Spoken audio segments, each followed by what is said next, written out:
આખી ઘટના શું બની તો તપાસ કરવા કેમ આવ્યો શું?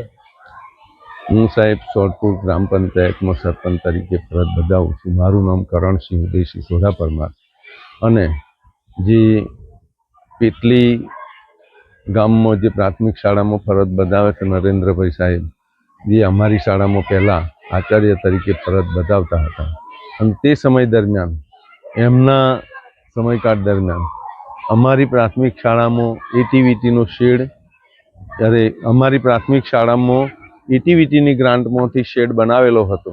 એ શેડની અંદર એટીવીટીની તકતી કાઢી નાખીને એમ કે એની અંદર દાતાઓની તકતીઓ લગાવેલી છે અને એ તકતીઓ લગાવી અને એમણે ત્યાર પછીની પ્રક્રિયામાં સરકારશ્રી દ્વારા જે ઓરડાનું બાંધકામ કરેલું, 3 ઓરડાનું બાંધકામ, એ 3 ઓરડાની અંદર 2 એમ કે દરવાજા સરકારશ્રી તરફથી મૂકેલા એમના આયોજન મુજબ. એ દરવાજા બંધ કરીને નવેસરથી એમની રીતે એક દરવાજો અમુક જગ્યાએ બંધ કર્યો, અમુક જગ્યાએ 2 દરવાજા બંધ કરીને એમની રીતની પ્રક્રિયા કરીને હાલની પોઝિશનમાં બાળકોને મુશ્કેલી થાય એવી પરિસ્થિતિ પણ પેદા કરેલી છે.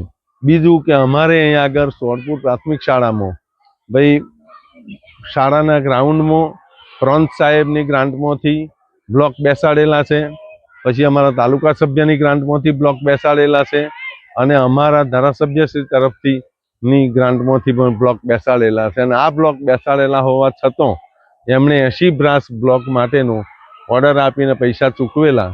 એ પૈસા બીજા બ્લોક ઉતાર્યા નથી કે અહીંયા આગળ એ પૈસા કોઈ પરત પાછા પણ જમા કરાવેલા નથી.